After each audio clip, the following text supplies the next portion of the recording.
ನಮಸ್ತೆ, focus TV ಡಿಜಿಟಲ್ಗೆ ಸ್ವಾಗತ. BJP ಮುಖಂಡ ಪಂಚನಗೌಡ ಅವರ ನಿವಾಸಕ್ಕೆ ಭೇಟಿ ನೀಡಿದ ಯತ್ನಾಳ್. ಹೌದು, ನನಗೆ ಶ್ರೀರಾಮ ಸೇನೆ, ಬಜರಂಗ ದಳ, ಹಿಂದೂ ಕಾರ್ಯಕರ್ತರು ಸಾಥ್ ಕೊಡ್ತಿದ್ದಾರೆ ಎಂದು ಸವದತ್ತಿ ತಾಲೂಕಿನ ಮುನವಳ್ಳಿ ಪಟ್ಟಣದಲ್ಲಿ ಶಾಸಕ ಯತ್ನಾಳ್ ಹೇಳಿದರು. ಬಿಜೆಪಿಯಲ್ಲಿ ಇರೋರು 99% ಹಿಂದೂ ಕಾರ್ಯಕರ್ತರು. ಅಪ್ಪ ಮಗ ಸೇರಿ ನನ್ನನ್ನ ಪಕ್ಷದಿಂದ ಹೊರಹಾಕಿದ್ದಾರೆ. ಯಡಿಯೂರಪ್ಪ ಮತ್ತು ವಿಜಯೇಂದ್ರ ಅವರದ್ದು ಭ್ರಷ್ಟ ಕುಟುಂಬಗಳು. ಕಾರ್ಯಕರ್ತರ ಬೇಡಿಕೆ ಇದೆ. ಕರ್ನಾಟಕ ಬಿಜೆಪಿ ಪಕ್ಷ ಹೊಂದಾಣಿಕೆ ಪಕ್ಷ ಆಗಿದೆ.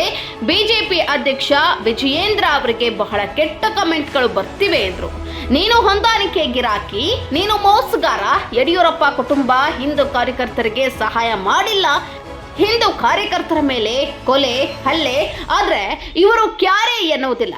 ಶಿವಮೊಗ್ಗ ಜಿಲ್ಲೆಯಲ್ಲಿ ಹಿಂದೂ ಕಾರ್ಯಕರ್ತನ ಹತ್ಯೆ ಆದಾಗ ರಕ್ಷಣೆ ಕೊಡಲಿಲ್ಲ. ಇನ್ನು ಕರ್ನಾಟಕದ ಹಿಂದೂ ಕಾರ್ಯಕರ್ತನಿಗೆ ಏನ್ ರಕ್ಷಣೆ ಕೊಡ್ತಾರೆ ಎಂದು ಆರೋಪಿಸಿದ್ರು.